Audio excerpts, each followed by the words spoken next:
सतगुरु कबीर साहब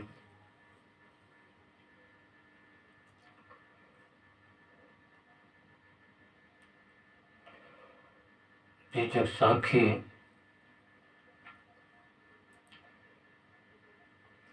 जिह मरने से जग डरे सो मोरे मन आनंद कब मरियो कब पाइयो पूर्ण परमानंद। मरते मरते जग मुआ मुए न जाना कोय ऐसा हुई के ना मुआ बहुर न मरना हो। मरते मरते जग मुआ मुए न किया विचार एक सयानी अपनी परबस हुआ संसार।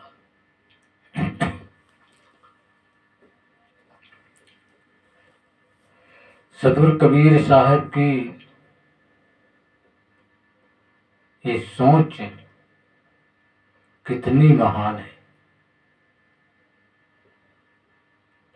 संसार में जब तक जीव रहता है तब तक वो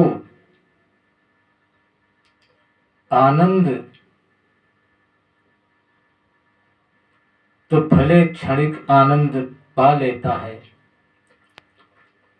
लेकिन परमानंद पाना बहुत मुश्किल होता है। परमानंद मिलना बहुत मुश्किल है। परमानंद अर्थात जो आनंद सबसे श्रेष्ठ है, सबसे ऊंचा है, सबसे महान है, वो परम आनंद है। वो परम आनंद तभी मिलता है जब संसार से मनुष्य जीव विरक्त हो जाता है,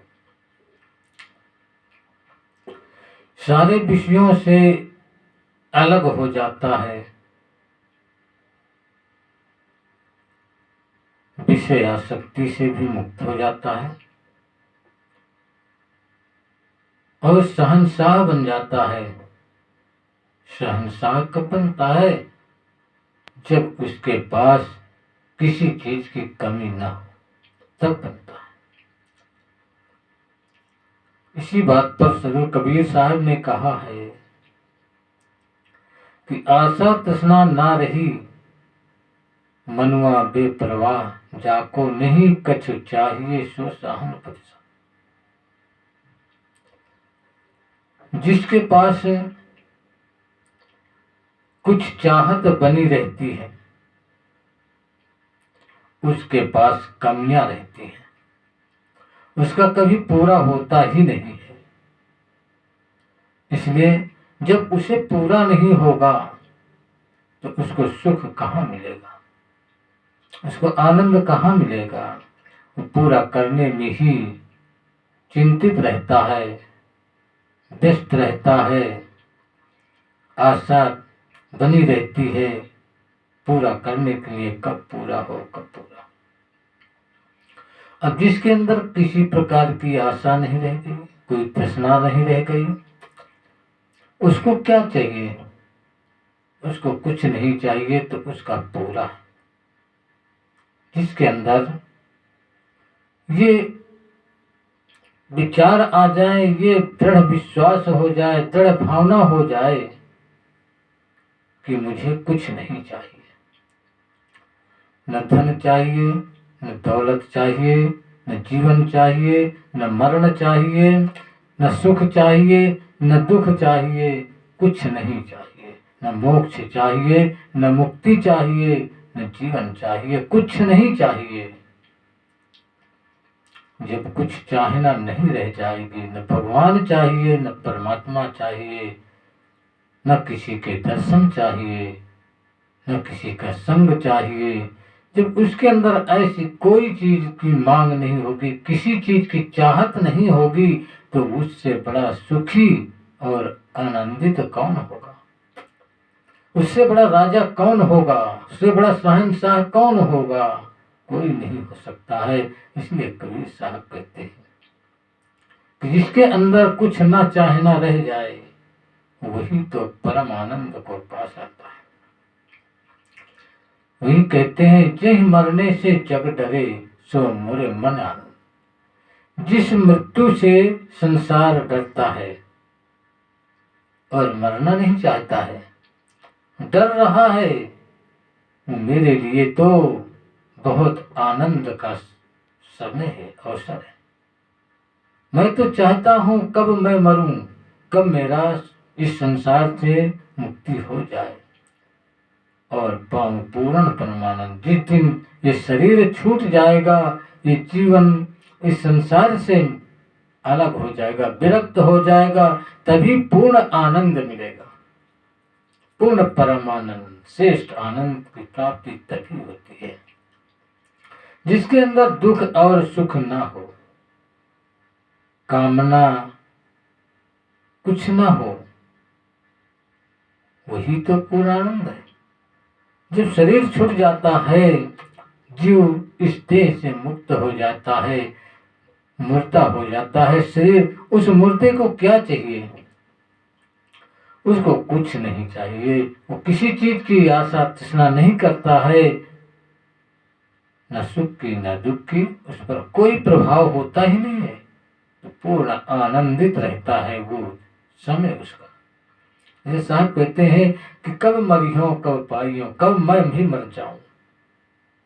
अर्थात मैं इस संसार के विषयों से, विषयों की आसक्ति से कब मैं मर जाऊं।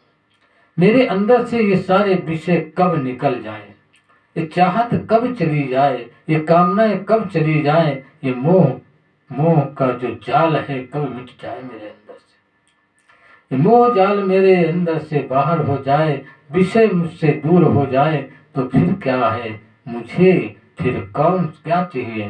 तो पूर्ण परमानंद हो गया। जब तक मनुष्य के अंदर ये विषय रहते हैं, कामनाएं बनी रहती हैं, आसक्ति बनी रहती है, तब तक वो आनंदित नहीं होता है। वो भले कुछ कहे कि मैं बहुत सुख में हूँ, बहुत आनंद में हूँ, लेकिन कहता है अंदर उस झांक कर देखो तो किसी न किसी चिंता से ग्रसित रहता है।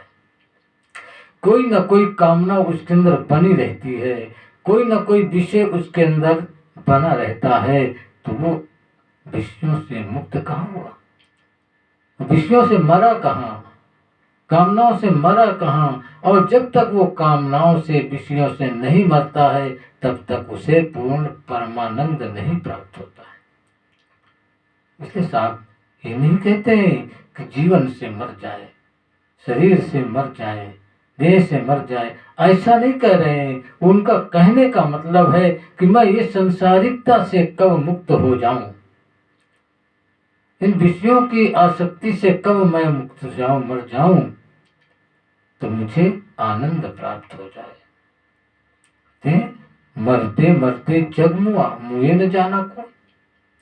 सारा संसार मर मर के जी रहा है, संसार मर मर के जी रहा है। मरते मरते जग मुआ, मरते मरते पूरा जीवन बीत जाता है और मर कर चला जाता है।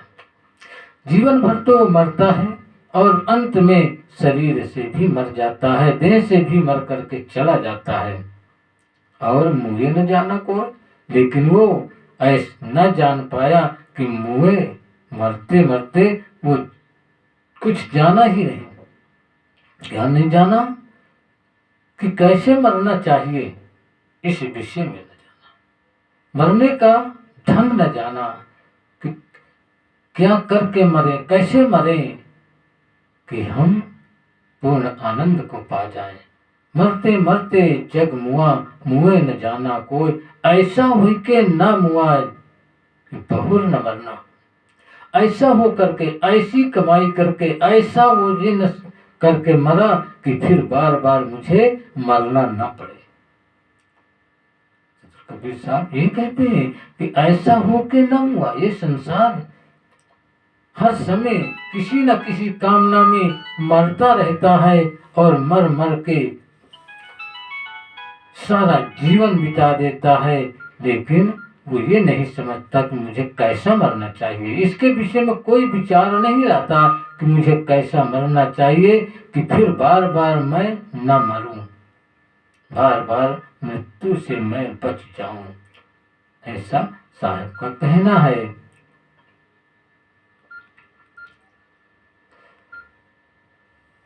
मनुष्य को एक दिन मरना है, एक दिन शरीर छूटेगा और सब छूट जाएगा, सब छोड़कर चला जाएगा। लेकिन वो ये नहीं सोच रहा कि मैं कैसे मरूं, एक बार मर लूं, बार बार मरने का क्यों रह जाए। कुछ न कुछ ऐसा कार्य करें कि यहाँ जिंदा ही रहे, जीवित रहे।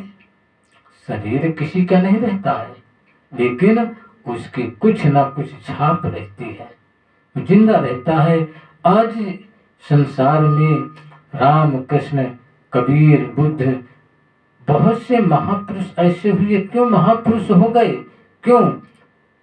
क्या उनका शरीर नहीं छूटा? लेकिन आज भी वो जिंदा है, जीवित है। आज भी सबके अंदर उन्होंने अपना छाप छोड़ा है, इसलिए वो बार बार नहीं मरते हैं। ऐसे होके मरना चाहिए हर मनुष्य को। बहुत कुछ धन बना करके, बहुत कुछ संसारिक वस्तु चीज बना करके मनुष्य चला जाता है, लेकिन 13 दिन के बाद उसे कोई याद नहीं करता। लेकिन ये महापुरुष, ये भी तो मनुष्य थे, इनको क्यों याद करते हैं? इनको क्यों रोजाना लोग इनकी श्रद्धांजलि देते हैं, पुष्प अर्पित करते हैं? ऐसा क्यों?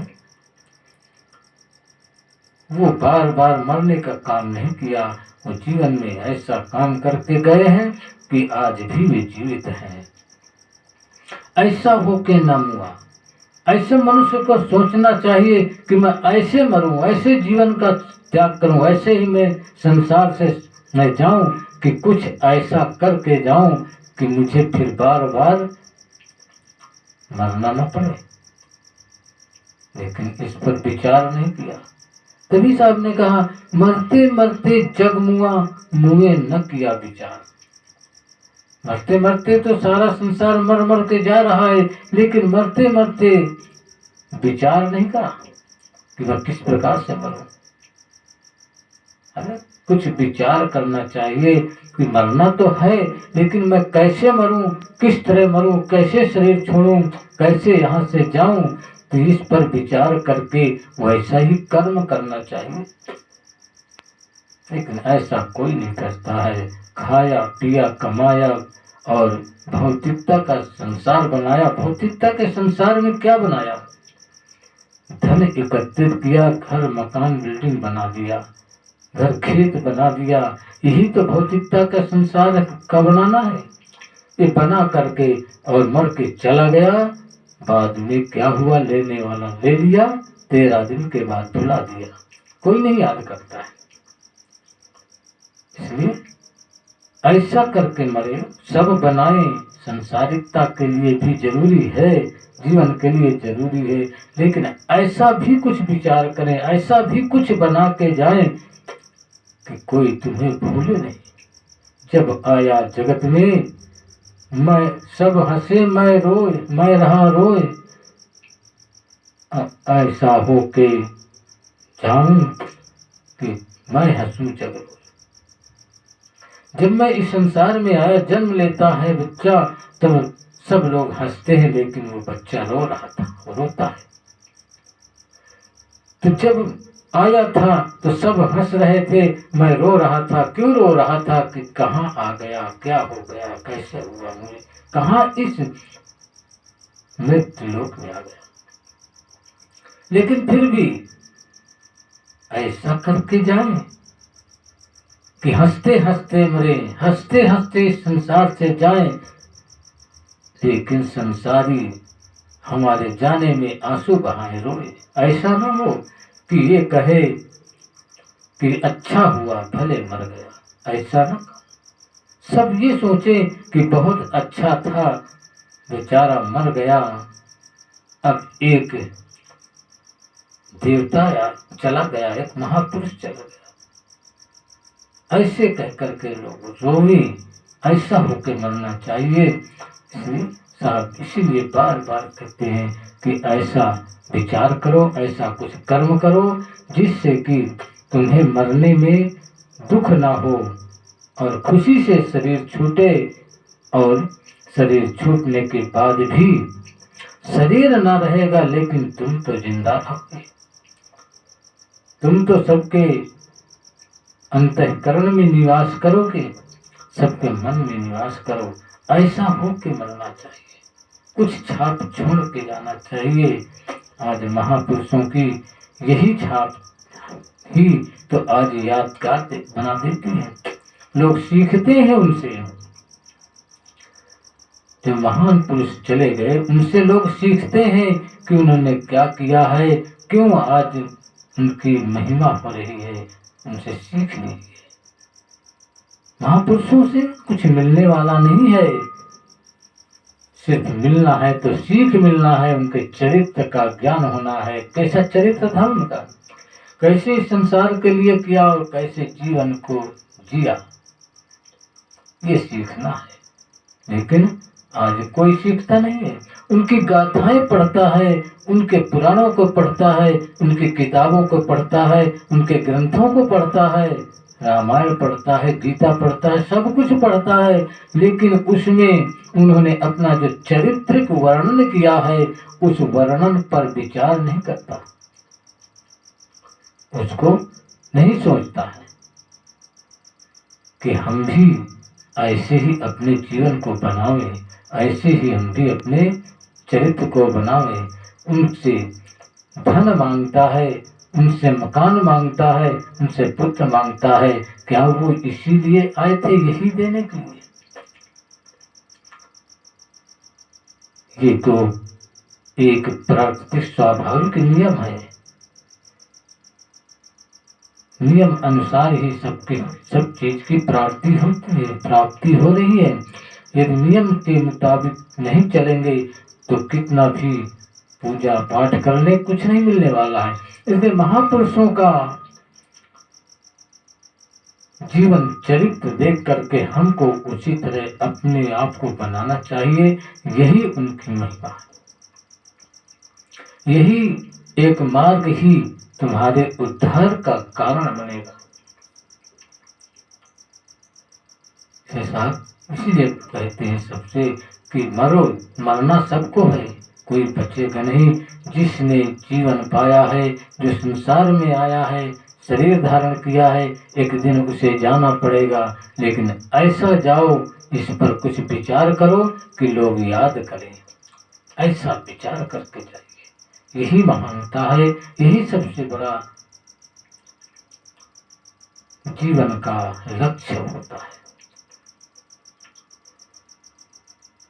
साहिब इन्हीं शब्दों पर सबको दे देते हैं और निवेदन करते हैं कि ऐ मनुष्यों, ऐ महापुरुषों, ऐ साधकों, विचार करो। एक दिन जाना तो है, लेकिन कुछ ऐसा कर्म करो जिससे कि तुम्हारे जाने के बाद भी तुम्हें कोई याद करे और तुम्हारी छाप यहाँ बनी रहे। यही तुम्हारा अमरता है। और न शरीर किसी का अमर रहता है, न कोई यहाँ रहने वाला है। आना जाना इस संसार का नियम है, और जो इस संसार से चला जाए, दोबारा ना आवे, वही तो अमरता का प्रतीक होता है। जीव अमर है, उसको अमर कहने की कोई जरूरत नहीं है। जब वो मर ही नहीं है तो अमर कहाँ है? अमरता तुम्हारे छाप होनी चाहिए, अमरता तुम्हारा जीवन चरित्र होना चाहिए यहाँ का। इसको अमर बनावे। इन्हीं शब्दों के साथ वाणी को विराम करता हूँ। साहिब बंदगी साहिब। अहं सत्य चेतन ज्ञान स्वरूपम अजराम राहं अखंडम अनूपम। अहं सत्य चेतन ज्ञान स्वरूपम अजराम राहं अखंडम अनूपम।